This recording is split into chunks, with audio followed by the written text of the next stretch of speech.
اگر یہ تعبیر صحیح ہے تو دوسری جانب جو وہ مشرکین کے خلاف فوجی کارروائیاں کرتے تھے،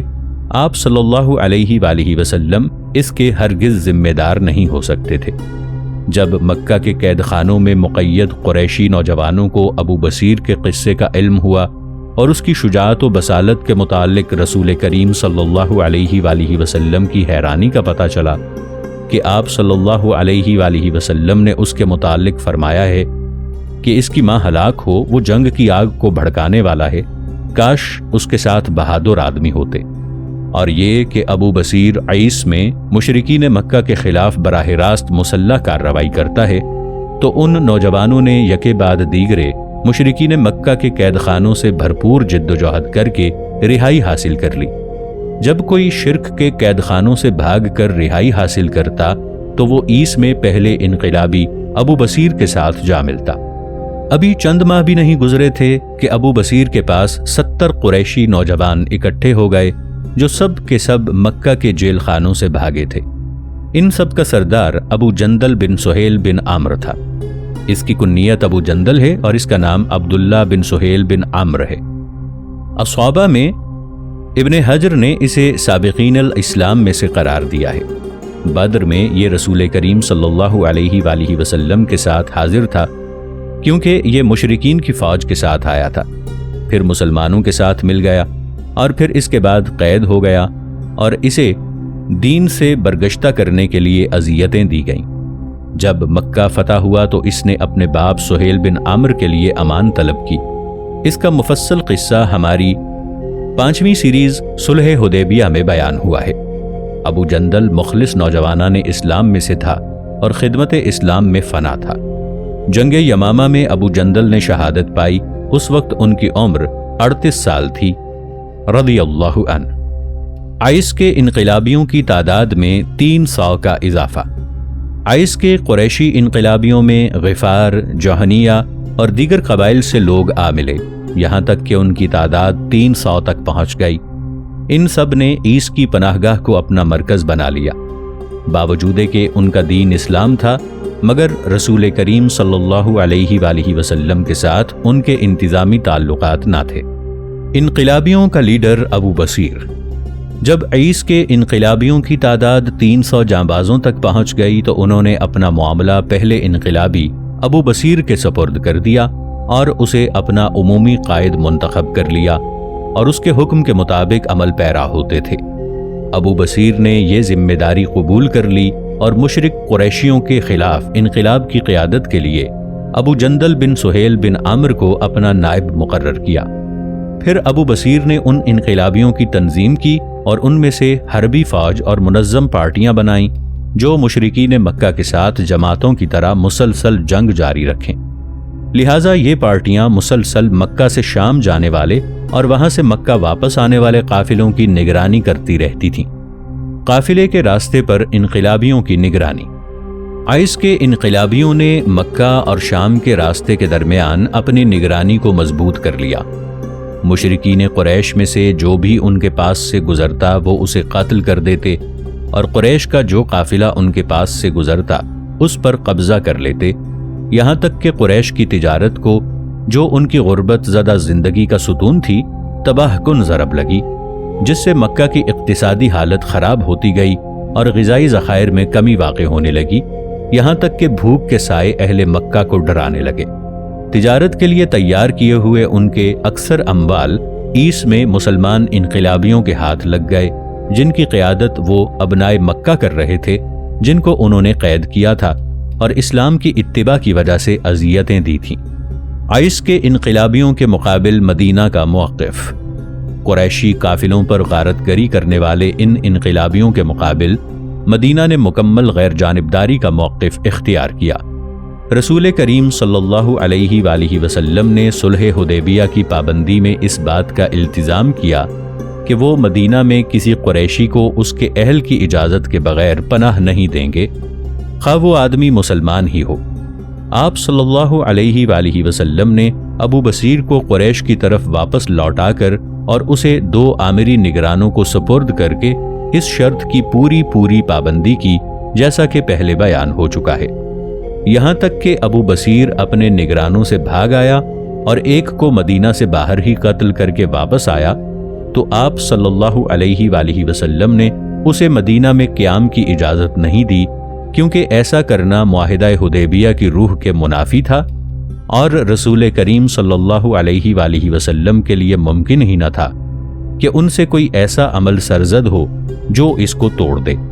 اسی طرح رسول کریم صلی اللہ علیہ وآلہ وسلم ان فوجی کارروائیوں کے بھی ذمہ دار نہیں تھے جو خود قریشی مسلمان یا ان کے سوا دوسرے لوگ کر رہے تھے، جنہوں نے ہجرت نہیں کی تھی اور نہ ہی انہوں نے مدینہ کو اپنا گھر بنایا تھا، اور وہ نبی کریم صلی اللہ علیہ وآلہ وسلم کے اصحاب بن گئے تھے۔ آپ صلی اللہ علیہ وآلہ وسلم نے حدیبیہ میں قریش کو اپنے اور مدینہ میں رہنے والے اپنے اصحاب کے متعلق عہد دیا تھا، مگر وہ قریشی جو مشرکوں کے اہل میں سے ان کے خلاف انقلاب کے لیڈر بنے ہوئے تھے، رسول کریم صلی اللہ علیہ وآلہ وسلم ان کی حربی کارروائیوں کے ذمہ دار نہیں تھے جو وہ اپنے اہل کے خلاف کر رہے تھے۔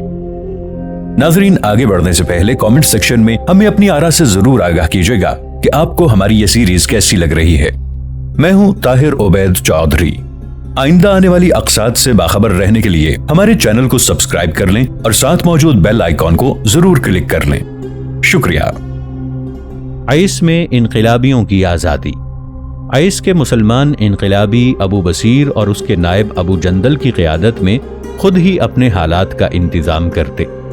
ان کا مدینہ کے ساتھ صلح حدیبیہ کی وجہ سے کوئی انتظامی تعلق نہ تھا۔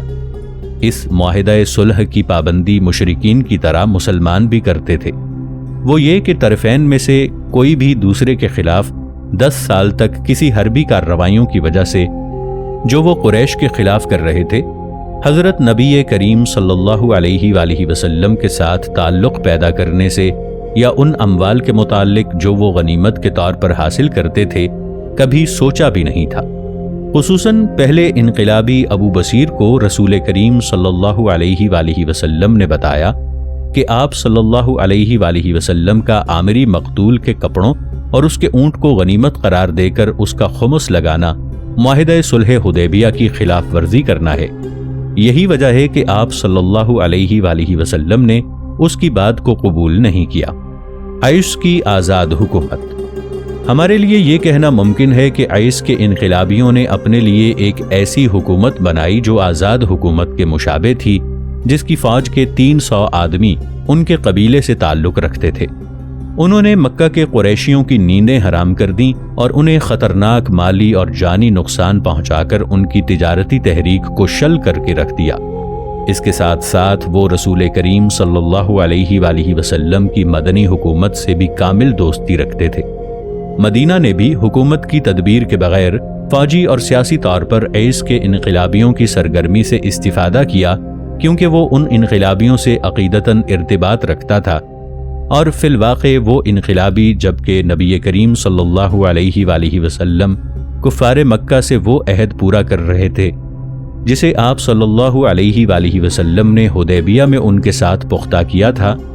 مدینہ میں آئے اور پناہ حاصل کیے بغیر مسلمان ہی شمار ہوتے تھے۔ مکہ کی قریشی چھاونی بے انتہا نقصان اٹھا چکی تھی اور خطرناک مالی اور جانی نقصانات کے بعد اس کی گھبراہٹ میں بہت اضافہ ہو چکا تھا۔ شرط کا وبال اہل مکہ پر۔ حدیبیہ کی تاریخی صلح کے مقدمات اور اس صلح نے جو مسلسل اناد اور ناراضی پیدا کی جس کا اظہار مذاکرات میں قرشی جانب سے ہوا، اس کی طرف اور اس صلح کی شرائط کی طرف رجوع کرتے ہوئے جس کی پختگی کی تکمیل ہجرت کے 5ویں سال مسلمانوں اور مشرکین قریش کے درمیان ہوئی تھی، ہم قریش کو ایک شرط کے لکھانے پر مصر پاتے ہیں۔ انہوں نے اس شرط کو اپنی فتح خیال کیا اور مسلمانوں نے حضور علیہ الصلاۃ والسلام کے اس شرط کے قبول کرنے کو اپنی عزت کے خلاف خیال کیا، جس کی وجہ سے وہ بہت مغموم ہوئے اور انہوں نے صلح کے متعلق شدید معارضہ کیا، مگر نبی کریم صلی اللہ علیہ وآلہ وسلم نے اس کے برعکس اس شرط کو قبول کر لیا، جس کی وجہ سے مسلمانوں پر یہ پابندی لازم آتی تھی کہ اگر کوئی قریشی ان کے پاس مدینہ میں آئے تو وہ اسے قبول کریں اور نہ اسے پناہ دیں، اور اسے مشرک اہل کی طرف لوٹا دیں، خواہ وہ مسلمان ہو کر ہی آیا ہو۔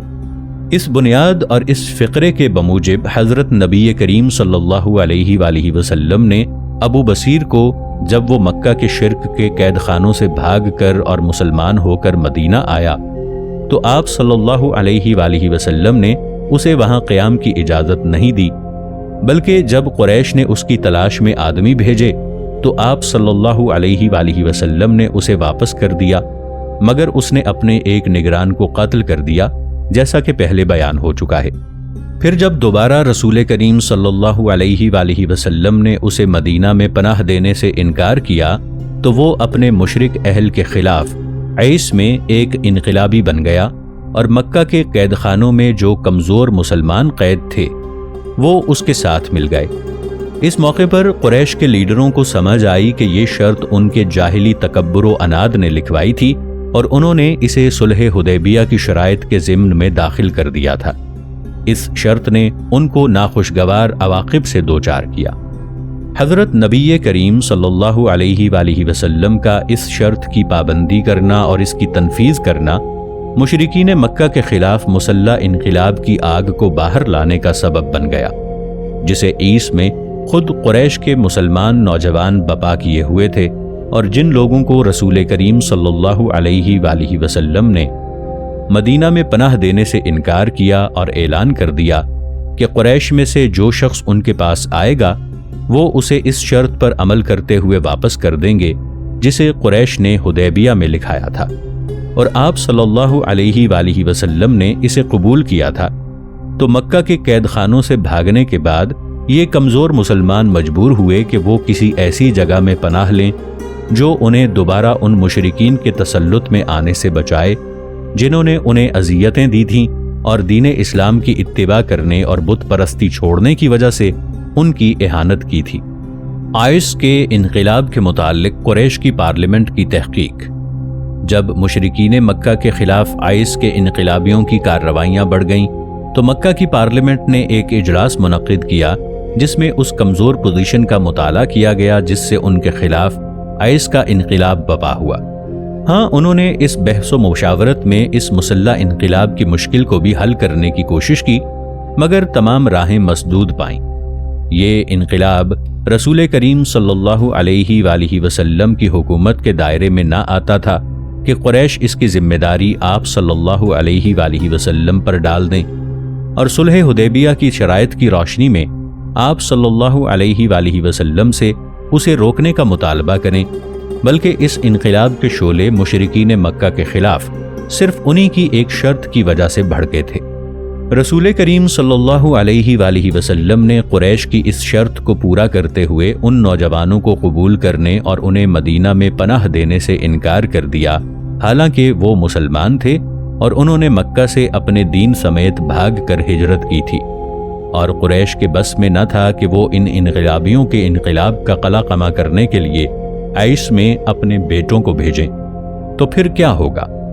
دار الندوہ میں قریش کے زعماء نے اس معاملے پر بار بار غور کیا اور اس امر پر متفق ہو گئے کہ جن عظیم مصائب کو وہ برداشت کر رہے ہیں ان کا سبب صرف اور صرف وہ ظالم شرط ہے جسے ان کے جاہلی تکبر نے لکھوایا تھا، اور انہوں نے اصرار کیا تھا اسے صلح حدیبیہ کی شرائط کے ضمن میں لکھا جائے، یعنی رسول کریم صلی اللہ علیہ وآلہ وسلم کے لیے یہ پابندی عائد کی تھی کہ اگر ان کے پاس قریش کا کوئی بچہ مدینہ آئے تو وہ اسے نہ قبول کریں اور نہ اسے پناہ دیں، اور وہ ان کے طلب کرنے پر اسے واپس کر دیں، خواہ وہ مسلمان ہی کیوں نہ ہو۔ قریش کا رسول کریم صلی اللہ علیہ وآلہ وسلم سے التماس کرنا کہ اس شرط کو باطل قرار دیا جائے جس پر انہوں نے اصرار کیا تھا۔ انہوں نے بالاتفاق یہ فیصلہ کیا کہ وہ رسول کریم صلی اللہ علیہ وآلہ وسلم سے یہ التماس کریں کہ وہ ان پر مہربانی کرتے ہوئے معاہدہ حدیبیہ کی 8ویں شرط کے باطل قرار دینے کو قبول فرما لیں، جسے انہوں نے ازراہ عناد معاہدے میں درج کروانے پر اصرار کیا تھا کہ مدینہ میں ان کے بیٹوں کو خواہ وہ مسلمان ہو کر آئیں پناہ نہ دی جائے، اور انہوں نے یہ بھی فیصلہ کیا کہ وہ رسول کریم صلی اللہ علیہ وآلہ وسلم سے رحم کی اپیل کریں کہ وہ عیس کے انقلابیوں سے مطالبہ کریں کہ وہ اپنے ساحلی مقامات کو چھوڑ کر مدینہ واپس آ جائیں، اس لیے کہ ان کے سرکش بچوں نے ان کے خلاف جو انقلاب برپا کیا تھا اسے روکنے کی یہی ایک سبیل تھی کہ رسول کریم صلی اللہ علیہ وآلہ وسلم ان انقلابیوں کو مدینہ بلا لیں۔ قریش کا پیغامبر ابو سفیان مدینے میں۔ مکہ کی پارلیمنٹ کے فیصلے کے مطابق قریشی قبائل کے زعماء نے اس امر پر اتفاق کیا کہ وہ ایک خط لکھیں اور اپنے میں سے ایک بڑے آدمی کو وہ خط دے کر مدینہ بھجوائیں تاکہ وہ اسے رسول کریم صلی اللہ علیہ وآلہ وسلم کے پاس پہنچا دے۔ یہ نمائندگی ابو سفیان بن حرب نے کی۔ وہ قریش کے اس خط کو لے کر مدینہ گیا جو اس امید پر مشتمل تھا کہ رسول کریم صلی اللہ علیہ وآلہ وسلم عیس کے انقلابیوں کو مدینہ بلا لیں اور وہ اپنے ساحلی مقامات کو چھوڑ دیں۔ اس خط میں یہ بات بھی درج تھی کہ قریش اس تکلیف دہ شرط کے ساتھ اسے ساقط کرنے کو قبول کرتے ہیں جو ان کے اناد اور نخوت کا منہ بولتا ثبوت تھی۔ اس خط میں قریش نے رسول کریم صلی اللہ علیہ وآلہ وسلم کو مخاطب کرتے ہوئے اس غصے کو دور کر دیا جو وہ ایذا دینے والے مشرکین کے ساتھ رکھتے تھے۔ ان مشرکین نے مکہ کے قید خانوں اور پناہگاہوں میں انہیں بری طرح اذیتیں دیں کہ انہوں نے شرک پر توحید کو فضیلت دی تھی۔ اس طرح مشرکین مکہ نے اپنے جبر و تشدد کے پھل شر اور مصیبت کی صورت میں چنے، اور صابر مومنوں نے اپنے صبر و احتساب کا پھل دنیاوی عزت اور اخروی فلاح کی صورت میں چنا، اور یہ پھل انہیں اللہ تعالیٰ کے فضل پھر حضرت نبی کریم صلی اللہ علیہ وآلہ وسلم کے اوامر کی اطاعت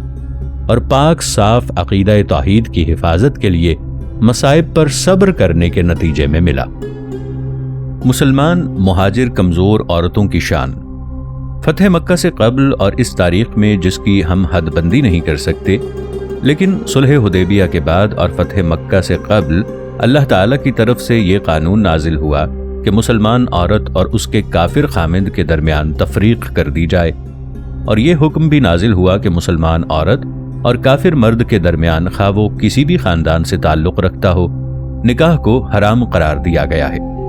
حدیبیہ کے بعد عورتوں کی ہجرت۔ اسی ہجرت کی وجہ یہ ہوئی کہ ام کلثوم بنت عقبہ بن ابی معیط مکہ میں مسلمان ہو گئی۔ ام کلثوم بنت عقبہ بن ابی معیط اموی تھیں۔ ان کی ماں عروہ بنت قریظ ابن زمعہ بن حبیب بن عبد شمس تھیں۔ یہ حضرت عثمان رضی اللہ عنہ کی ماں جائی بہن تھیں اور مؤمن عورتوں میں سے بڑی شریف، راسخ الایمان اور سابغۃ الاسلام تھی۔ اور یہ عجیب بات ہے کہ اس کا باپ رؤسائے کفر میں سے تھا، اور جو لوگ ہجرت سے قبل آزمائش کے دنوں میں رسول اللہ صلی اللہ علیہ وآلہ وسلم کو حد سے بڑھ کر اذیتیں دیا کرتے تھے، ان میں وہ بھی شامل تھا۔ ام کلثوم کا باپ جنگ بدر میں قید ہوا اور مدینہ کے راستے میں جنگی مجرم کی طرح اس کو مارنے کا فیصلہ ہوا۔ ام کلثوم نے شادی سے قبل نوجوانی میں مدینہ کی طرف ہجرت کی اور پا پیادہ گئیں۔ صحیحین اور سنن ثلاثہ میں اس کی احادیث موجود ہیں۔ مدینہ میں زید بن حارثہ نے ان سے شادی کی۔ ان کی فوتیدگی کے بعد زبیر رضی اللہ عنہ بن العوام نے ان کو اپنی زوجیت میں لے لیا، پھر چھوڑ دیا تو عبد الرحمن رضی اللہ عنہ بن عوف نے ان سے شادی کر لی، تو اس کے ہاں ابراہیم اور حمید پیدا ہوئے۔ عبد الرحمن کے مرنے کے بعد عمرو رضی اللہ عنہ بن العاص نے اس سے شادی کی۔ ابھی وہ ان کے حوالہ عقد میں تھیں کہ عمرو کی وفات ہو گئی۔ ابن سعد کہتا ہے کہ حضرت نبی کریم صلی اللہ علیہ وآلہ وسلم کے ہجرت کرنے کے بعد یہ ہجرت کرنے والی پہلی عورت ہے، اور ہم قریشی والدین کی کسی لڑکی کو نہیں جانتے جس نے ام کلثوم کے سوا خدا اور رسول کی طرف ہجرت کی ہو۔ اس نے حضرت نبی کریم صلی اللہ علیہ وآلہ وسلم کی مدینہ کی طرف ہجرت کرنے سے قبل آپ صلی اللہ علیہ وآلہ وسلم کی بیعت کر لی۔ وہ بڑی صاحب کمال عورت تھیں۔ اس کے برعکس ان کا باپ قتل ہونے تک کفر کے سرداروں میں سے تھا۔ جب رسول کریم صلی اللہ علیہ وآلہ وسلم نے صلح حدیبیہ کا معاہدہ کیا اور اس صلح کے بعد قریش کی جانب سے امن ہوا، تو اس ام کلثوم نے مکہ سے مدینہ کی طرف ہجرت کی۔ صلح حدیبیہ کے بعد ہجرت کرنے والی یہ پہلی عورت ہیں، اور ام کلثوم حضرت عثمان رضی اللہ عنہ بن عفان کی ماں جائی بہن ہے۔ یہ نوجوان صالح عورت تھیں